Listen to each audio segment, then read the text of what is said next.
بسم اللہ الرحمن الرحیم۔ پاکستان ٹوڈے کے ساتھ میں ہوں آپ کا ہوسٹ اقبال شاہد۔ آج ہم آغاز کریں گے وزیر اعظم کی تقریر سے، جو انہوں نے آج ایک سڑک کے افتتاح کے موقع پر کی ہے کہ ہماری کامیابی اپوزیشن کی موت ہے اور میں کسی کو NRO نہیں دوں گا۔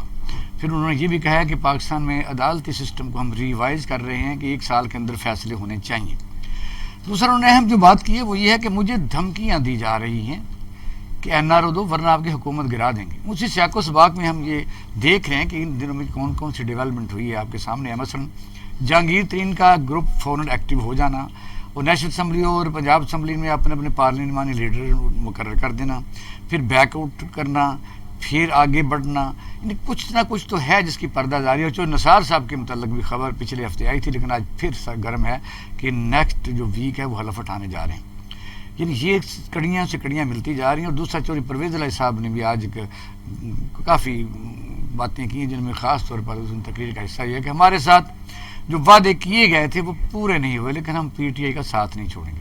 یعنی یہی الفاظ جہانگیر ترین کے ہوتے ہیں کہ میں PTI میں تھا، ہوں، رہوں گا۔ جب ہیں رہوں گا تو پھر یہ مسائل ہیں کیا ہے؟ کیا انکوائری ہی وجہ ہے؟ کیا وزیر اعظم کو یہ بات اس لیے کہنی پڑ رہی ہے کہ دباؤ بڑھایا جا رہا ہے؟ اس پر ہم بات کریں گے کہ پاکستانی سیاست میں آئندہ کیا ہونے جا رہا ہے۔ اور پھر یہ کہ فلسطین پر جو ظلم اور بربریت ابھی تک جاری ہے، اور کل تقریباً 25 منٹ میں 125 بم گرائے گئے۔ یہ دنیا تماشا دیکھ رہی ہے، جو سویلائز دنیا ہے، جس کو ہم کہتے ہیں کہ وہ ہیومن رائٹس پر کام کرتی ہے، مسلم امہ ہے، لیکن ان مظلوموں کا ساتھ ابھی تک کوئی اس طریقے سے نہیں دیا جاتا۔ پاکستان اس میں کافی فرنٹ فٹ کے اوپر اس آواز کو اٹھا رہا ہے۔ اور وزیر خارجہ شاہ محمود قریشی صاحب پہلے ترکی گئے، وہاں انہوں نے میٹنگ کی ہے وزیر خارجہ ترکی کے ساتھ اور سوڈان کے ساتھ، اور آج جنرل اسمبلی میں جو سیشن ہوگا اس میں وہ تقریر کرنے جا رہے ہیں۔ یہ ہمارے موجود رہیں گے۔ میاں حبیب صاحب ہمارے ساتھ موجود ہیں، سینئر جرنلسٹ ہیں، اور جاوید نواز صاحب ہیں ہمارے ساتھ۔ مقیم احمد خان صاحب UK سے ہمارے میں جوائن کیا ہے، اور سردار غوث بھائی بارودی صاحب بھی ہمارے ساتھ موجود ہیں، صاحب کا وزیر اعلیٰ بلوچستان ہے۔ ویلکم ٹو دا شو۔ میاں حبیب صاحب کہتے ہیں کہ پاکستان حیرت کدہ ہے، یعنی یہاں یہ ہے کہ عوامی مسائل تو ایک طرف، یہاں ایک میں تو کئی دفعہ سیولائز لینگویج میں کہتا ہوں وار لارڈس کا ملک بن چکا ہے، جو اکانومی کے اوپر کنٹرول کر رہے ہیں، جو اپنے مفادات کے لیے کام کرتے ہیں۔ یعنی وار لارڈ صرف یہی نہیں کہ نان اسٹیٹ ایکٹر جنگ کرتے ہیں، یہ پاکستان کے مظلوم عوام کے ووٹ لے کے انہی کو ہی یعنی استعمال کر کے، اور پھر یہ جتنی کرپشن پاکستان میں ہے، دنیا میں آپ دیکھ رہے ہیں کہ جو ہمارا حال ہے، کہاں کہاں ہمیں ڈسکس ہو رہے ہیں، کیا کہیں؟ بسم اللہ الرحمن الرحیم۔ بہت شکریہ۔ یہ آپ نے بڑا سینسٹیو ایشو چھیڑ لیا ہے کرپشن کا۔ پاکستان کی اکانومی جو ہے نا وہ ساری بلیک منی پہ بیس کرتی ہے، اور دیکھ لیں کوئی پروڈکٹری کام نہیں اس سے ہوتا۔ آج پراپرٹی کی قیمتیں بہت زیادہ ہائی ہو گئی ہیں۔ اس کی کیا وجہ ہے؟ اس کی وجہ یہ ہے کہ لوگوں نے تنگ آ کے اب پیسہ باہر نکالنا شروع کیا، اور وہ سارا انویسٹمنٹ کر رہے ہیں اس میں پراپرٹی میں، تو جس کا کسی کو کوئی فائدہ نہیں ہے۔ تو یہی اگر ہم زراعت پہ کریں، اگر ہم اس سے صنعت پہ کریں، اور گورنمنٹ انیشیٹو لے اس حوالے سے اور کوئی انسینٹیو بھی دے، تو شاید میرا خیال ہے کہ سرمایہ کاروں کا اعتماد بحال اور وہ اس طرف کو آ جائیں۔ دیکھیں بنیادی طور پر ہم یہ ہمارا یہاں کا سرمایہ دار یہ چاہتا ہے کہ ہمیں نہ کوئی تو بیماریاں ہیں نا، مثلا آج وزیر اعظم کی تقریر کو ہم جو ڈسکس کر رہے ہیں کہ نہ کوئی ہمیں پوچھے کہ یہ آپ کے پاس پیسہ کہاں سے آیا ہے، اور نہ یہ ہم سے ٹیکس کی کوئی توقع کی جائے۔ ہمیں آپ یہاں پاکستان میں دونوں ہاتھوں سے لوٹنے کی اجازت دے دیں، لیکن ہمیں پوچھے کوئی نہ۔ ایک تو ہمارا قومی مزاج یہ ہے۔ دوسری جو آپ نے وزیر اعظم کی آج تقریر کے حوالے سے بات کی کہ وہ کہتے ہیں کہ جی میں NRO نہیں دوں گا اور ہماری کامیابی جو ہے وہ ان کی موت ہے، تو ہم تو دعا گو ہیں کہ اللہ تعالیٰ آپ کو کامیاب کرے۔ 3 سال گزر گئے، ابھی تک کامیابی کہیں نظر نہیں آتی۔ اللہ کرے کہ اگلے 2 سال میں یہ تو پوری قوم کو اور خاص کر کے تحریک انصاف کو تو ووٹ لوگوں نے اسی لیے دیے تھے۔ پہلی دفعہ ایک بڑے عرصے کے بعد ایک امید پیدا ہوئی تھی تحریک انصاف سے، اور وہ لوگ باہر نکل کر آئے تھے جنہوں نے ساری زندگی کبھی سیاست پر اعتماد نہیں کیا تھا۔ اور اگر عمران خان صاحب جو ہیں وہ عوامی توقعات پر پورا نہیں اترتے، تو یقین کریں کہ سیاست سے پاکستانیوں کا اعتماد اٹھ جائے گا۔ پھر یہ چمچے کڑچھوں کی سیاست رہ جائے گی, عوامی سیاست ختم ہو جائے گی. تو لہٰذا ہم تو دعا گو ہیں کہ وزیر اعظم صاحب جو ہیں وہ کوئی ایسے کام کر جائیں کہ وہ کامیاب ہو جائیں. آپ کہہ سکتے ہیں کہ ایک آدمی ایک اسٹرگل یا کوشش کرتا ہے, اس کا مینیفیسٹو بھی یہی تھا. ملک میں کون کون سے عوامل جو انہیں اس بات سے روک رہے ہیں یا وہ خود نہیں کرنا چاہ رہے؟ اچھا, یہ آپ نے بڑا اچھا سوال کیا ہے. پاکستان میں اصل میں یہ مزاج کی سیاست ہو ہی نہیں رہی, نہ ہی ہم چاہتے ہیں. تمام تر سٹیک ہولڈر جو ہے نا وہ ان کے راستے میں رکاوٹ کھڑی کر رہے ہیں, اور ایون ان کی اپنی جماعت کے لوگ جو ہیں ان کو گھیر گھار کے لے کے آتے ہیں کہ آپ روایتی سیاست کی طرف آئیں, آپ روایتی سیاست کی طرف آئیں. تو کبھی پاکستان میں تو یہ تصور بھی نہیں کیا جا سکتا تھا کہ حکمران جماعت کا کوئی بندہ جو ہے وہ جواب دہ ہوگا. تو اب پہلی دفعہ اگر حکومتی سطح پر بھی لوگوں سے جواب دہی ہو رہی ہے اور اپوزیشن جو ہے وہ بھی کٹہرے میں کھڑی ہے, تو پھر ہمیں یہ سمجھ لینا چاہیے کہ کم از کم عمران خان کی حد تک جو ہے وہ تو چاہتے ہیں کہ کوئی تبدیلی لے کر آئیں اور وہ کوئی سسٹم کو بہتر کر لیں. لیکن میرا نہیں خیال کہ اس وقت تک بہتری نہیں آ سکتی. دیکھیں, اس کے لیے یا تو آپ کو سسٹم بدلنا پڑے گا, فوری سزائیں آپ کو دینی پڑیں گی, اور کوئی ایسا سپیڈی انویسٹیگیشن سسٹم آپ کو اپنانا پڑے گا. سی آر پی سی جو ہے آپ کا جو عدالتی ڈھانچہ ہے وہ آپ میں 5 منزلہ نظام ہے آپ کا. جاپان کی طرح یعنی اپیلیٹ کورٹ ایک ہی نہیں ہے, یہاں کافی ہیں. نہیں وہ تو ٹھیک ہے, یہاں تو تمام تر فائدے جو ہیں وہ ملزم کو ہوتے ہیں. مدعی تو بیچارہ جو ہے وہ اس میں بے شک مدعی حکومت ہو یا عام آدمی ہو, اس کا تو بیڑا غرق ہو جاتا ہے, اس کو تو انصاف ملتا ہی نہیں. وہ تو پاکستان میں تو انصاف کی ایسے ہی ہے جیسے ایک آدمی کو تکلیف آ جائے اور ہم جو ہے اس پر تحقیق کرتے رہیں, ڈاکٹر صاحب 10 سال کے بعد کہیں کہ اچھا یہ پیناڈول آپ لے لیں, اس سے آپ کا علاج ہو جائے گا. تو یہ اس طرح سے سسٹم نہیں چلے گا. اسی لیے تو کہہ رہا ہوں کہ یہ اب ڈیڈ لاک کی طرف بڑھ گیا ہے. اگر آپ نے پاکستان کے نظام کو چلانا ہے تو پھر آپ کو یہ سارا کچھ بدلنا پڑے گا, اور سپیڈی ساری آپ کو انصاف سپیڈی دینا پڑے گا. مقیم صاحب بات کروں, آپ کی طرف آتے ہیں. مقیم صاحب السلام علیکم. جی وعلیکم. مقیم صاحب آپ کیونکہ یہاں بیٹھے ہوئے تو یہاں اتنے مسائل ہوتے ہیں کہ کئی دفعہ یہ نہیں سمجھ لگتی کہ سر مسئلہ کیا ہے. باہر کے لوگ میں سمجھتا ہوں وہاں بیٹھ کے پاکستان کے متعلق زیادہ افسردہ رہتے ہیں, اور آپ مقیم صاحب اپنا بھی ان کا چینل ہے جس میں بڑے اعلیٰ پروگرام پوری دنیا میں دیکھے جاتے ہیں. پاکستان کی اس وقت جو سچویشن ہے, یعنی وزیر اعظم کو یہ بیان دینے میں کیا ضرورت پیش آئی؟ کیا واقعی خطرہ بڑھ رہا ہے؟ کیا واقعی وہ گروپ یعنی مائنڈ سیٹ کے اکٹھے ہو رہے ہیں کہ بھی یہاں تو بڑی دیر ہو گئی ہے, یہاں جس نے کوئی کھا لیا, لوٹ لیا, جو مرضی کر لیا, اور ادارے ہیں کہ ان کی کیپیسٹی نہیں ہے. اگر پھر ایسے لوپ ہولز ہیں, وکلا نکالتے ہیں کہ سزا تو کسی کو ہوتی نہیں ہے. یہ پی ٹی اے کی حکومت اس دوران اس مشکلات سے نکل پائے گی؟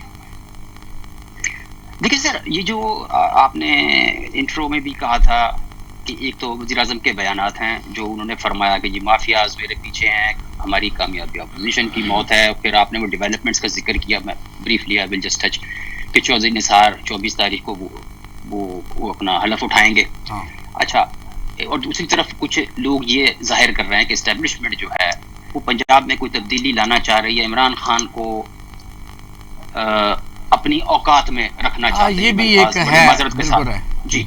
اچھا, یہ چودھری نثار صاحب والا جو ہوا کھڑا کیا جا رہا ہے نا, یہ گزارش یہ ہے کہ چودھری نثار صاحب کے حلف اٹھانے کی وجہ یہ ہے کہ وہ آرڈیننس میرا خیال ہے تلوار بن کے لٹک رہا ہے, جس میں یہ کہا گیا ہے کہ 60 دن تک اگر کوئی رکن اسمبلی اپنے عہدے کا حلف نہیں اٹھاتا تو وہ نااہل ہو جائے گا. تو یہ دو فی الحال شکار اس کے ہونے جا رہے تھے, چودھری نثار علی خان, ایک اسحاق ڈار صاحب.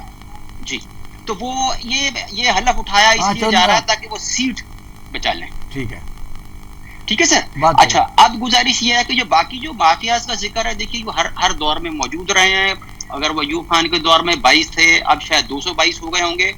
یہ اس میں کوئی شک نہیں ہے. کارٹلز بنا کے وہ ملک کو لوٹتے ہیں. اب مطلب چند انڈسٹریلسٹ ہیں, ان کے پاس پیسے ہیں, ریسورسز ہیں, تعلقات ہیں, and they have relation ship in every corner of power corridor.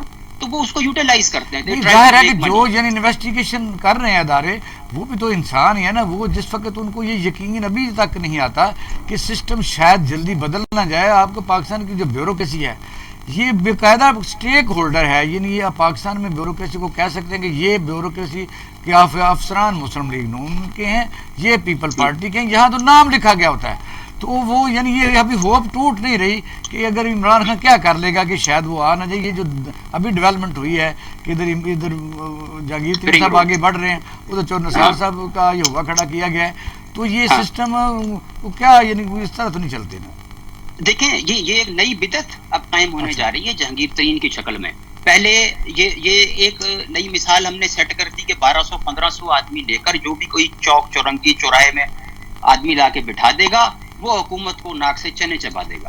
اب یہی پوزیشن, یہ ایک نیا کام شروع ہو گیا. 31 ممبران اسمبلی ان کے پیچھے ہیں. اب بتائیے کہ what is the quality of Jahangir. مقیم صاحب بات اب جاری رکھیں, میں ذرا نا سردار صاحب سے السلام علیکم لے لوں. سردار صاحب السلام علیکم. وعلیکم السلام, کیسے ہیں آپ جناب؟ شکریہ. ذرا مقیم صاحب یو کے سے بات کر رہے ہیں, سن لیں پھر. صاحب کیسے ہیں آپ؟ ٹھیک ہے جناب, بہت شکریہ sir, so nice of you sir, thank you. اچھا, میں بریفلی اس کو ٹچ کرنا چاہوں گا کہ یہ جو جہانگیر ترین والا ہوا کھڑا کیا جا رہا ہے, اب آپ مجھے بتائیے اسے disqualified person from Pakistan supreme court, ان کو فائن ہوا تھا, وہ جو ہمارا وہ ریگولیٹری ادارہ ہے شاید اسٹاکس کیا ہے, ہاں جی بالکل ہے, ٹھیک ہے جی, وہ انسائڈ ٹریڈنگ کے اوپر ان کو جرمانہ ہوا. اب آپ اس کو ایک نیا دیوتا بنا کر لا رہے ہیں. اب لوگ تو اس کو چوتھا مطلب وزیر اعظم بتا رہے ہیں, حالانکہ وہ there is no legal position he can stand for any election and he can come to the assembly اگر یہی پوزیشن رہی تو. اب مجھے یہ بتا دیں, یہ نیا ایک بدعت ہم شروع کر رہے ہیں پاکستان کی سیاسی تاریخ میں, جس کے پاس پیسے ہیں ارکان اسمبلی آنکھیں بند کر کے اس کے پیچھے چلے جائیں گے.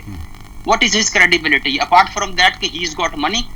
تو اب پیسے تو ظاہر ویسے بھی انسیٹسفائیڈ ہے, وہ کہتے ہیں کہ کس لیے ہم سیاست میں آئے تھے, نہ ڈیولپمنٹ اس طریقے کی ہو رہی ہے, نہ ہمیں وہ اس مرضی کے کام ہو رہے ہیں. سر جی بالکل آپ کی بات بجا ہے. اچھا, اب وہ ان کی توقعات یہ ہیں کہ شاید وہ کوئی جاپان کی اسمبلی کے ممبر بن گئے یا آسٹریلیا کی, 25-25 کروڑ اور 30-30 کروڑ روپے لگا کے جب وہ اسمبلی میں تشریف لاتے ہیں تو وہ میری آپ کی خدمت کے تو نہیں آتے نا سر. اور پھر کوئی یہ نہیں پوچھ سکتا کہ 25-30 کروڑ جو آپ نے الیکشن پہ لگائے وہ کہاں سے آئے تھے, تو وہ تو ملٹی پلائی بائی 5 اور 10 کرنے کے چکر میں ہوتے ہیں.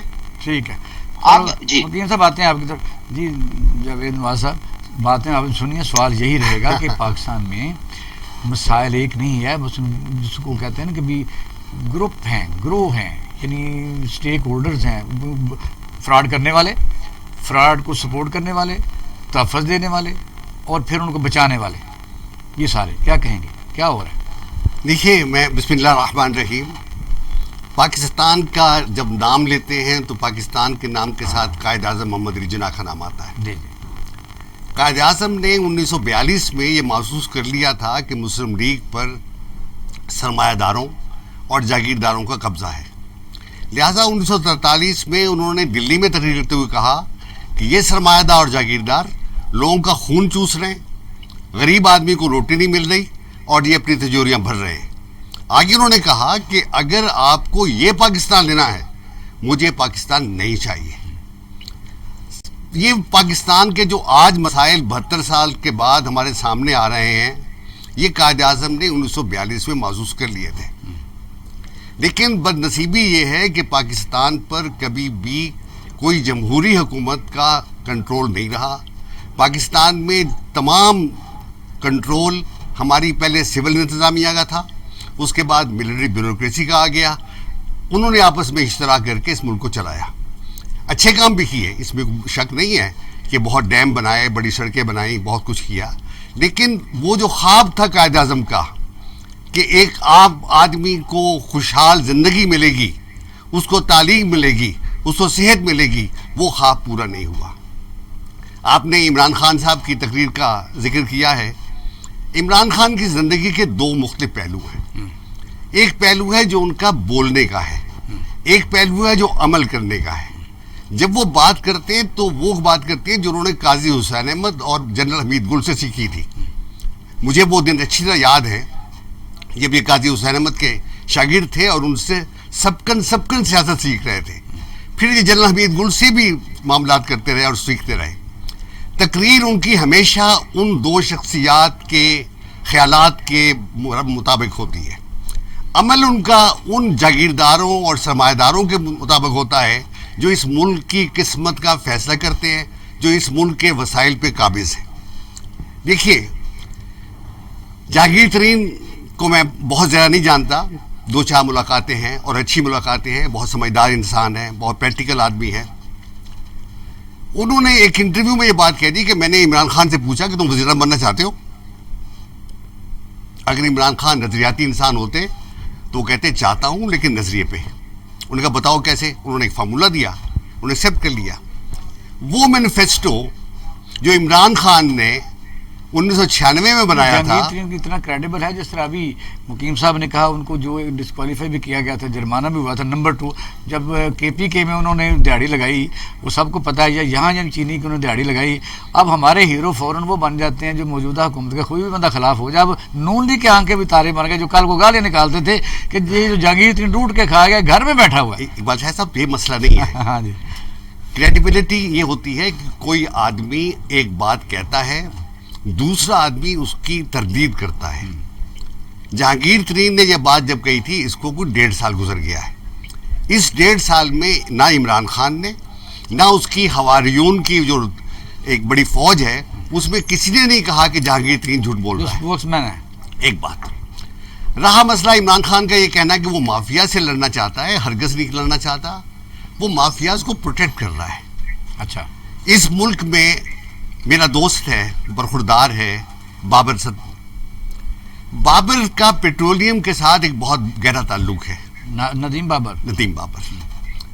آپ کو معلوم کر کے حیرت ہوگی کہ پاکستان کا سب سے بڑا ملنگ کا, آٹے کی خریداری کا اور گندم کی خریداری کا ادارہ جو ہے وہ بابر ندیم کے والد صاحب کا تھا. میں ان کی بہت عزت کرتا ہوں, بہت بڑے آدمی تھے, لیکن انٹرسٹ جو ہے ان کا یہ تھا کہ وہ پیسہ بنائے. یہ تو ہو گیا پس منظر, ہم ٹھیک بیان کی. اب یہ سوچیں اس وقت جو ہے کیا واقعی خطرہ ہے, یہ جو لوگ اکٹھے ہو رہے ہیں یہ کیا ہے؟ خطرہ کس سے ہے؟ وہ خطرہ اسٹیبلشمنٹ سے ہے. پاکستان کی اسٹیبلشمنٹ جو ہے وہ ایک گھوڑا تیار کرتی ہے, اس کو پرورش کرتی ہے, میدان میں اتارتی ہے. وہ ٹھیک چل رہا ہوتا ہے, پھر وہ دیکھتے ہیں کہ یہ گھوڑا اس راستے سے تھوڑا سا ہٹ رہا ہے یا ہماری بات نہیں مان رہا. دیکھیے میری یہ بات کمپلیٹ کرنے دیں. پنجاب کے بارے میں اسٹیبلشمنٹ گلزار صاحب جو ہیں ان سے خوش نہیں ہے, بزدار صاحب سے خوش نہیں ہے. وہ اس کو تبدیل کرنا چاہتی ہیں. عمران خان کی جو داخلی حکومت ہے اس نے کہا ہے کہ نہیں, اس کو رہنا ہے. جھگڑا کسی پالیسی کا نہیں ہے, جھگڑا عوام کی خوشحالی کا نہیں ہے, جھگڑا قیمتوں کا نہیں ہے. جھگڑا صرف یہ ہے کہ داخلی حکومت جو ہے اس کی بات مانی جائے یا انتظامی حکومت کی بات. صاحب السلام علیکم. وعلیکم السلام جی. نواز صاحب آپ سن رہے تھے نا, مثلا جاوید نواز صاحب یہ صاحب کا سفارتکار بھی ہیں, بڑے سینئر صحافی بھی ہیں, میرے دوست صاحب کی بات تو میاں حبیب صاحب بیٹھے ہیں. کیا کہیں گے پنجاب میں جو یہ ایک گروپ اٹھا ہے اور یہ کے پی کے تک بھی ان کے ساتھ لوگ مل رہے ہیں, پھر وہ کبھی کہتے ہیں ہم ساتھ ہیں پی ٹی آئی کے. یہ ابھی جاوید نواز صاحب نے کہا ہے کہ پنجاب کے وزیر اعلیٰ کو ہٹانے کے لیے کچھ طاقتیں چاہتی ہیں کہ ہٹ جائے, لیکن جو انٹیریئر منسٹری ہے, انٹیریئر منسٹری سے مراد ہے گھر کی جو منسٹری ہے, تو وہ طاقتور ہوتی جا رہی ہے. تو لوگ تو سفر ہو رہے ہیں نا, کیا ہوگا آپ کی نظر میں, آپ تجزیہ کریں کیا دیکھ رہے ہیں وہاں بلوچستان میں بیٹھ کے؟ اقبال شاہد صاحب, جاوید صاحب کو میرا سلام کہیے, میرے ان کے ساتھ الگ سلگ بھی ہے, مقیم صاحب سے بھی گپ شپ ہوتی رہتی ہے. بہت شکریہ آپ کا. شکریہ صاحب. میں اپنے آپ کو سمجھتا ہوں کہ میں ایک جاہل اور بے تعلیم آدمی ہوں جو پاکستان میں پیدا ہو گیا ہوں جی. میں نے ان سب کو دیکھا ہوا ہے, ہماری گپ شپ سب کے ساتھ ہوئی ہے جی. میں حیران ہوں کہ اس ملک کے ساتھ کر کہہ رہا ہے ہم لوگ جی.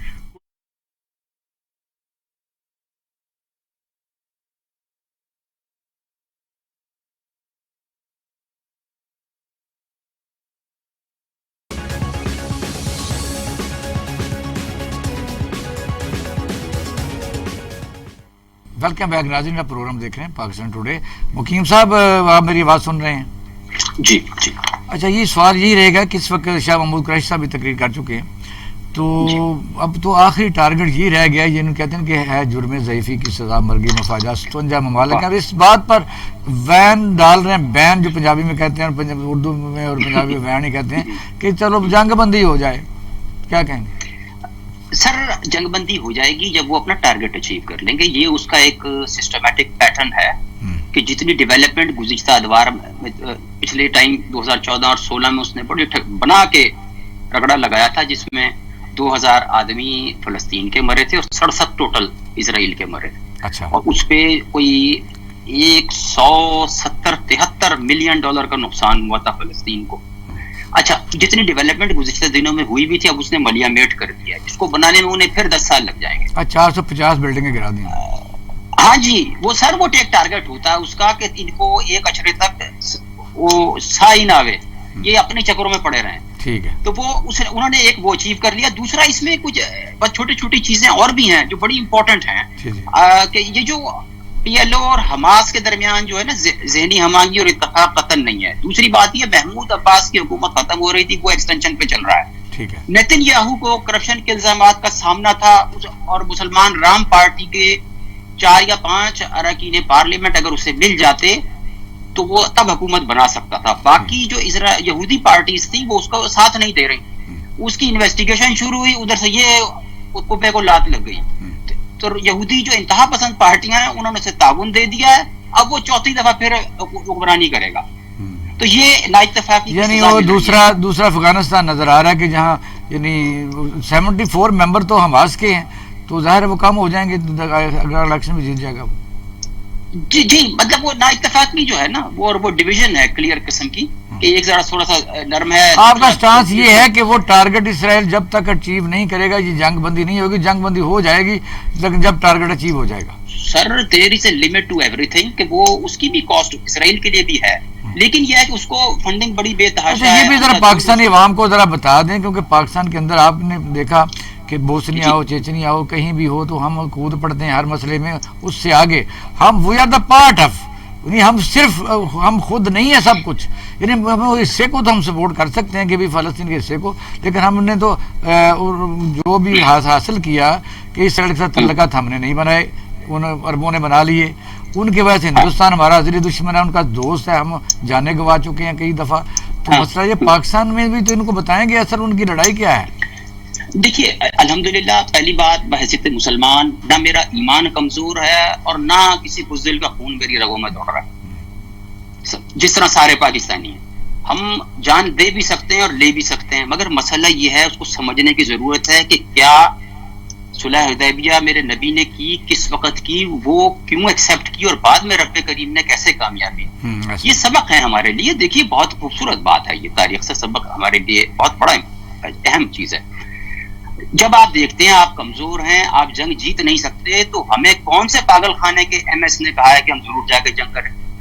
آپ اس وقت کا انتظار کریں, آپ اپنے آپ کو اسٹرینتھن کریں, آپ کے پاس اسلحہ ہو, تعلیم ہو, ٹیکنالوجی ہو, سیٹلائٹ ہو, پھر جا کے ماریں, دشمن کا نام و نشان مٹا دیں. لیکن آتے ہیں جی جاوید نواز صاحب کیا کہیں گے, آپ بھی سفارتک آ رہے ہیں, کیا کہیں گے کیونکہ دنیا جو ہے انہوں نے بات یہ ہے کہ ایکول گراؤنڈ ہوتی ہے جس پہ آپ جنگ لڑتے ہیں.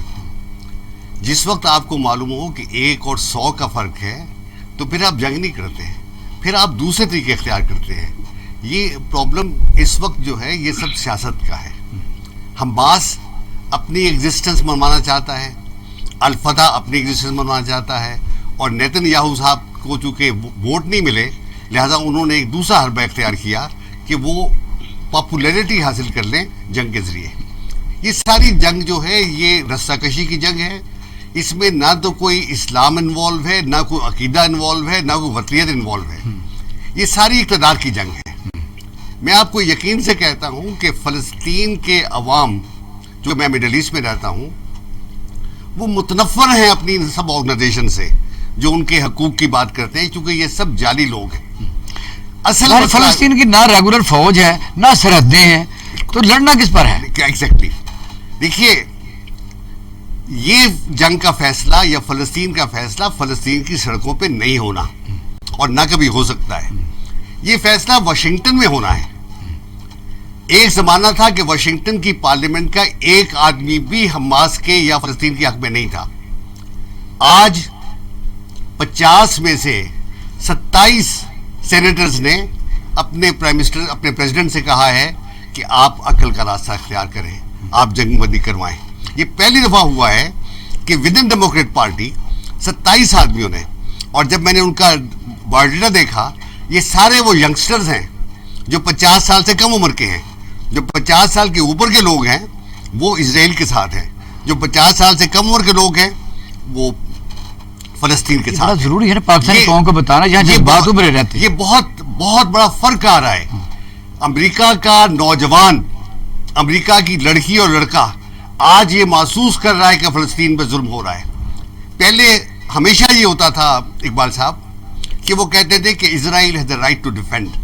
بالکل ٹھیک ہے، ہر قوم کا حق ہے. اب وہ کہتے ہیں کہ وہ کانسیکوینسز معلوم کریں، وہ وجوہات معلوم کریں جس وجہ سے جنگ شروع ہوئی. لہٰذا they have gone step back.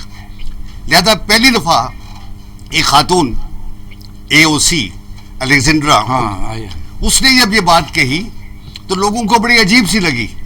لیکن آج 27 کانگریس کے لوگوں نے یہ بات کہی ہے. جہاں تک ہاؤس آف ریپرزینٹیٹیو کا تعلق ہے وہاں بھی میجورٹی ہے. یہ چینج ہے. اگر میری کوئی بات سن رہا ہو تو یہ جنگ گولی سے نہیں جیتی جا سکتی. یہ جنگ جیتنے کے لیے آپ کو ڈپلومیسی چاہیے اور ڈپلومیسی واشنگٹن میں چاہیے. ایک بات کا میں اضافہ کر دوں، شاہ محمد قریشی صاحب ماشاءاللہ، پنجابی کہتے ہیں پھرتیاں دیکھیں. فیصلہ سیکیورٹی کونسل میں ہوتا ہے، جنرل اسمبلی میں نہیں ہوتا. وہ جنرل اسمبلی میں گئے ہیں تقریر کرنے کے لیے، وہاں کی تقریریں پاکستان کے اخبارات میں چھپیں گی. کوشش کی جائے گی کہ عمران خان کے مقابلے میں ایک بہتر لیڈر قوم کو دیا جائے. یہ بھی ایک بہت بڑے پلان کا حصہ ہے. یہ بڑی نئی بات کی آپ. دیکھیے قوم کو بتانا ہے کہ عمران خان جو ہے وہ اتنی اچھی تقریر نہیں کر سکتا یا مینوورنگ نہیں کر سکتا جتنی شاہ محمود قریشی کر سکتا ہے، کیونکہ اس وقت اگلا ٹارگٹ جو ہے اسٹیبلشمنٹ کا وہ شاہ محمود قریشی صاحب ہے. وہ نیک آدمی ہے. جی میاں صاحب جذبات آپ کی جلد میاں صاحب جذبات اپنی طرح، جس طرح مقیم صاحب نے کہا، سب نے کہا کہ ہمارے دل ان کے ساتھ دھڑکتے ہیں، ہم ایز مسلمان ہیں، جہاں ظلم ہوگا تو وہ بات درست ہے. لیکن کیا فرسٹ امریکہ نہیں آیا، فرسٹ انڈیا نہیں آیا، فرسٹ فرانس نہیں آیا، فرسٹ سویڈن آخر میں آیا اور ہالینڈ آیا. پھر دنیا پہلے اپنے ملکوں کو سنوارتی ہے، وہاں یعنی ترقی کرتی ہے، پھر لوگوں کی طاقت اتنی اگر ہو تو پھر سپورٹ کرتی ہے. آپ خوراک اناج بھجوا سکتے ہیں، یونائٹڈ نیشن میں ووٹ دے سکتے ہیں. ہمارے ملک میں جذبات ابھر رہتے ہیں کہ ہم لٹھ لے کے چڑھ دوڑیں، ساری دنیا ہمارے مخالف ہو جائے. اچھا اقبال شاہ صاحب، پہلے تو سب سے پہلے نا عالم اسلام کو یہ سوچنا چاہیے کہ 1.5 ارب کی آبادی ہے آپ کی، اور آپ کی آواز کہیں موثر نہیں ہے، اور وہ کیا کہتے ہیں آٹے میں نمک کے برابر بھی نہیں ہے اسرائیل کے یہودی، اور 100 کے مقابلے میں ایک ہے. ساری دنیا جو ہے وہ ان کی بات سنتی ہے اور بڑے غور سے سنتی ہے، اور اس کا وزن ہوتا ہے. اس کی کیا وجہ ہے؟ Human development. وہ لوگ جو ہیں وہ لوگ پیدا کرتے ہیں جو بہت اعلیٰ پائے کے لوگ ہوتے ہیں، وہ جو اثر انداز ہوتے ہیں، وہ دنیا کے جو ہے مختلف آرگنائزیشن پر ان کا قبضہ ہے، وہ فیصلہ کن حیثیت میں اس وقت فعال کر رہے ہیں. تو مسلمانوں کو بھی چاہیے کہ وہ اپنی کیپیسٹی بلڈ کریں، اپنے لوگوں میں اتنے اہل لوگ پیدا کریں آج کے دور سے مطابقت رکھتے ہو. ایک اور دوسرا بالکل ٹھیک کہا جاوید صاحب نے کہ اصل میں یہ ساری جنگ جو ہے نا یہ امریکہ میں لڑی ہے، اور آج بھی اگر امریکہ صبح چاہے نا ایک فون کال کرے تو یہ اگلا سیکنڈ نہیں ہوگا، اسی وقت جنگ بند ہو جائے گی. اور دوسرا یہ دیکھیں نا، یہ کہتے ہیں جنگ بند، جنگ تو ہو ہی نہیں رہی ہے، تو یک طرفہ کاروائی ہو رہی ہے. تو وہ اس کو فلسطین والوں کو کیا کہنا، آپ نے تو صرف اسرائیل کو حکم دینا ہے کہ بھائی بس کریں. لیکن ہماری بھی کرتوت آپ دیکھیں کہ جس طرح حماس ہے وہ یعنی آپ کہہ سکتے ہیں کہ بھی حکومت کسی اور کی ہے، وہ ایک طاقتور گروہ ہے. جس طرح افغانستان میں عبداللہ یا اشرف غنی کی ہم سیریمونیل حکومت کہتے ہیں، وار لارڈ زلد ہے، مذاکرات امریکہ کرتا ہے ان سے، اشرف غنی سے تو نہیں کرتا. ہمارے کرتوت بھی دیکھیں کہ ہم اپنے ملکوں میں کر کے آ رہے ہیں، اور یہ پھر عربوں کو زیادہ پتہ ہے آپ اور مجھ سے، اسی لیے وہ محتاط چلتے ہیں کہ کرنا کیا ہے. اصل میں بات یہ ہے کہ عالم اسلام کو نا عیاشی کی طرف لگا دیا ہے، لگ گئے، لگا کس نے دیا؟ حکمت کاروں نے لگا دیا ہے. ٹھیک ہے، اور اسی وجہ سے ہم آج جو ہے نا ذلیل ہو رہے ہیں. جب ہم معاف کیجیے گا یہ سائشوں میں نہیں نہ پڑے تھے، اس وقت ہمیں ایمان بھی ہمارا مضبوط تھا اور جہاد بھی جو ہے وہ کارگر تھا. لیکن آج جو ہے آپ بے بس ہیں. دیکھیں ہم جتنا مرضی کر لیں لیکن ہماری آواز اس طرح سے نہیں سنی جاتی. صرف ایک بات میں کہنا چاہتا ہوں، ایک تو پاکستان جو کرنے والا ہے نا، عالم اسلام کو چاہیے کہ جتنے ملک افیکٹو ہیں ان کو اپنے ایمبیسڈرز کو کہنا چاہیے کہ وہ اس آواز کو اٹھائیں. اور دوسرا ہے سوشل میڈیا اور میڈیا پر یہ دیکھیں کہ آج دنیا میں کیوں اس وقت جو ہے وہ آواز سنی جا رہی ہے فلسطین کی، کیونکہ لوگ جو ہے وہ سڑکوں پر نکلے ہیں، ان کے لیے جو ہے لوگوں نے آواز بلند کی. اور مجھے کہنے میں کوئی حرج نہیں ہے کہ مسلمانوں سے زیادہ غیر مسلم نے اس حوالے سے احتجاج کی ہے. حبیب صاحب نے بات کی ہے عالم اسلام کی، میں بھی کیا کرتا تھا اسلام میں جانے سے پہلے. میں چونکہ 40 سال سے عالم اسلام میں رہتا ہوں. دنیا میں عالم اسلام نام کی کوئی چیز نہیں ہے. فلسطین کے ایشو پہ سب سے زیادہ تکلیف دہ بات یہ ہے کہ سب سے بڑے دشمن ان کے عرب ہیں. ٹھیک، آپ دیکھیے ایجپٹ اور یہ سارے ممالک جو ہیں لڑنے سے انکار کر دیا تھا. جی نواب صاحب فلسطین پر کیا کہیں گے، کیونکہ شارٹ کرنا آگے میں نے سیاسی بات کرنی ہے آپ سے. دیکھیے بدقسمتی ہے ہمارے ابھی جاوید نواز صاحب کہہ رہے کہ عالم اسلام کوئی بھی نہیں ہے. عالم اسلام ہے جی، جو قرآن کو مانتا ہے وہ سارے عالم اسلام والے ہیں. اب یہ ہے کہ اسرائیل ہمیشہ سے جو جاتیہ کرتا ہوا آ رہا ہے مڈل ایسٹ میں، وہاں پہ تو بہرحال دنیا کو سب کو معلوم ہے. اب ہمارے پاس لیڈرز نہیں ہے جناب اس کوالٹی کے جو کہ ساری دنیا کو آنکھ دکھا سکے. آپ یاد کیجئے آئل ایمبارگو جب ہوا تھا بھٹو صاحب کے کہنے کے اوپر تو یورپ کا کیا حال ہوا تھا. اب ہمارے لیڈر سارے بٹے ہوئے ہیں. بالکل جناب، عیاشی بہت زیادہ ہے وہاں پہ عربوں میں بھی، اور ہم بھی عربوں سے اب کم نہیں ہے. اچھا، یہ کہہ رہے ہیں کہ جنگ جو ہے امریکہ، مقیم صاحب نے کہا کہ جب وہ چاہے گا تو وہ اس کو تو چھوڑ ہی دیتے ہیں. پاکستان کے سارے لیڈر جو سابقہ ہیں، جو لندن میں مقیم ہیں یا کہیں پیپل پارٹی کے، سب تو اب یہاں بیٹھ کے بھی امریکہ کی طرف دیکھتے ہیں کہ ہمیں وہ اقتدار دلوا دے، تو ان کی کیوں گتا نہ دیتے ہیں ترمیوں کو. تو یہی تو وجہ ہے جی کہ ہم نے اللہ کو چھوڑ کے، کہ وہ جو اللہ دیتا ہے سب طاقتیں اللہ کے ہاتھ میں ہوتی ہے، ہم نے امریکہ کو دیکھا ہوا ہے. ہم اگر امریکہ کو چھوڑ کے انڈیجینس ہو جائیں، اپنی طاقت کو خود ہی دیکھ لیں اور اپنے آپ کو بنائیں، تو ہم ایک بہت بڑا بلاک ہے اور بہت کچھ کر سکتے ہیں. ہمارے اسلام میں جہاد کس چیز کو کہتے ہیں جناب؟ جہاد یہ کہ جب کوئی آپ سے لڑنے لگے تو اس سے لڑو. کم از کم اب وہ معصوم بچے اور معصوم عورتیں، بچیاں، ان کیا قصور ہے جن کو اسرائیلی سپاہی جو ہے نا گردو اپنی گھٹنوں سے دبا کے. یقیناً اس میں ایک امریکنز کو دوسرے کسی کو کوئی وہ نہیں ہے. وہ اسرائیل ان کا بغل بچہ نہیں ہے بلکہ ان کو پال رہا ہے. کہیں نہ کہیں ایک سوسائٹی جو ہے ہماری مسلمانوں کی. اچھا نواز صاحب، لاسٹ ذرا یہ بتا دیں کہ بلوچستان جو ہے ہمارا پرائڈ ہے، یعنی اتنا خوبصورت صوبہ ہے، وہاں اس وقت ڈیولپمنٹ کا کیا حال ہے؟ جو نئی حکومت ہے کیونکہ آپ وہ کام بھی کر رہی ہے، یا مثلا کبھی عبدالقدوس بزنجو آ جاتے ہیں، کبھی جی وہ آپ کے دوست آ جاتے ہیں، تو اس طرح چلتا رہتا ہے کہ وہاں عوام کا کو حالت بدلے گی کہ اسی طرح یہ سلسلہ چلتا رہے گا؟ دیکھیے یہاں مسئلہ یہ ہے بلوچستان میں، تو میں تو اب تبھی پہلے آپ سے کیا کہ کاش پہلے بھی یہی چک ماری ہوتی جو ہو رہا ہے سلسلہ. میں نے تو بلوچستان کے لیے سوچا تو، لیکن یہ کہ میں پیچھے ہو گیا.